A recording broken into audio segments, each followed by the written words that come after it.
Μεγαλώνοντας, το δωμάτιο μου έβλεπε μπροστά από το σπίτι στο δρόμο. Όταν ήμουν περίπου 8 ή 9 χρονών, με ξύπνησε ο μπαμπάς μου ήρεμα και μου είπε να σηκωθώ, να πάω στο μπάνιο γρήγορα και να κλείσω την πόρτα. Εκνευρίστηκα γιατί μισοκοιμήθηκα. Προφανώς ήμουν πιο κουρασμένος από όσο κατάλαβα. Ξαφνικά άρχισα να νιώθω ότι κοιμάμαι στο πάτωμα του μπάνιου. Όλα σκοτίνιασαν.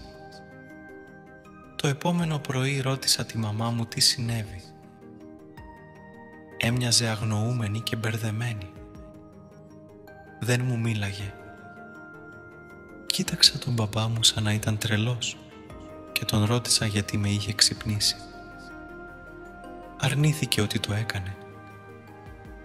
Ήμουν απογοητευμένος, αλλά τελικά το άφησα να φύγει. Μία μέρα αποφάσισα να ρωτήσω ξανά. Σκεφτόμουν εκείνη τη νύχτα για χρόνια και ακόμα με ενοχλούσε. Μερικές φορές έβλεπα εφιάλτες. Αυτή τη φορά ο μπαμπάς μου λέει «Αναρωτιόμουν αν το θυμόσουν αυτό». Πολλά σπίτια στη γειτονιά μας βανταλίστηκαν και ληστεύονταν όλα αυτά τα χρόνια.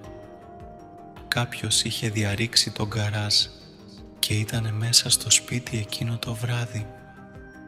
Το δωμάτιό μου ήταν εν μέρη πάνω από τον γκαράζ. Ο πατέρας μου το άκουσε και με πήγε ήσυχα στο μπάνιο για ασφάλεια. Κλήθηκε η αστυνομία, ο τύπος έτρεξε. Δεν πιάστηκε ποτέ, ωστόσο, και οι γονείς μου δεν ήθελαν ένα τρομοκρατημένο παιδί στα χέρια τους. Έτσι για χρόνια προσποιούνταν ότι δεν είχε συμβεί τίποτα.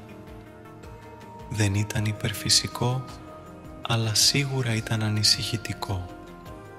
Αν σου άρεσε το βίντεο, κάνε εγγραφή. Θα εκτιμηθεί.